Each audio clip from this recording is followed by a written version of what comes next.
박준택 위원님. 네. 왜 항소를 하지 않았느냐, 여러 가지 얘기를 합니다만은 유일하게 따지고 드는 것이, 다른 것은 할 말이 별로 없는 것 같고, 유일하게 따지고 드는 것이 범죄 수익을 추징받을 수 있는 그 기회를 놓치게 했다라는 것인 것 같습니다. 그런데 검찰은 애초에 기소를 잘못했고 또 추징 청구 자체가 잘못됐습니다. 지금 말씀하시는 피해 환수 주장 자체가 성립될 수 없는 것입니다. 특경법 배임 사건, 범죄 피해 액수를 산정할 수가 없는 사안이라고 법원이 선고했습니다.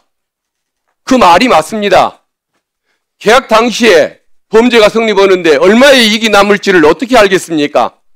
이익 산정이 불가능한 것인데 이재명 전 시장을 잡아보겠다는 욕심으로 액수를 자기 마음대로 산정을 해서 특경법을 적용했습니다. 이 사건 항소해도 뒤집힐 가능성이 없습니다. 두 번째, 공직자 이해충돌방지법, 이걸 얘기하는데, 이게 성립한 이유가 서판교 터널 개설, 이것과 관련한 공무상 비밀을 이용해서 이익을 얻었다라고 얘기를 합니다. 또 상대방에게 이익을 줬다고 합니다. 그런데 그 서판교 개설 계획이 이미 성남시 도시계획에 의해서 공표가 돼 있었던 상황입니다. 이미 시민들에게 공개가 된 지가 언제인데 그게 비밀이 될 수가 있습니까? 비밀도 아닌 것을 비밀이라고 우기는데 어떻게 이해충돌방지법이 유죄가 날 수 있겠습니까? 이것은 애초에 검찰이 해서는 안 되는 조작질의 공소제기를 했기 때문에 1심이 불가피하게 무죄를 할 수밖에 없었는데, 항소심 가도 되지도 않을 이 사건을 어떻게 다투서 이기겠다고 검찰이 주장한단 말입니까? 그것은 조작 기소에 대한 반성을 해야 할 일이지 항소를 하겠다고 우겼어야 할 일이 아닌 것입니다. 그리고 두 번째, 범죄 재산 몰수법 봐보십시오.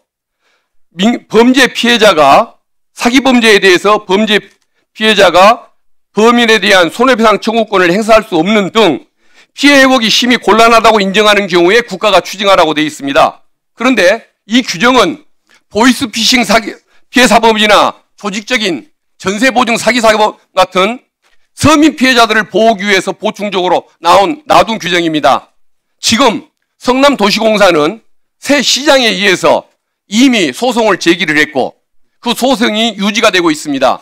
그런데 성남도시공사를 뭘 보호를 해주겠다고 법에 어긋나게 이런 추징을 청구한단 말입니까? 내용도 없고 절차도 잘못된 이런 항소, 기소도 문제이고 항소는 있을 수가 없는 겁니다.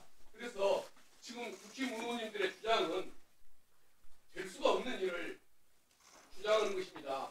연못 보호라고 해야죠. 남해에 가서 물고기를 잡겠다는 것과 똑같은 것입니다. 그래서 지금 국힘 의원님들의 주장을 받아들이기 위한 이 회의, 저는 이 회의 개최 자체가 문제가 있다고 봅니다. 이상입니다. 네, 수고하셨습니다.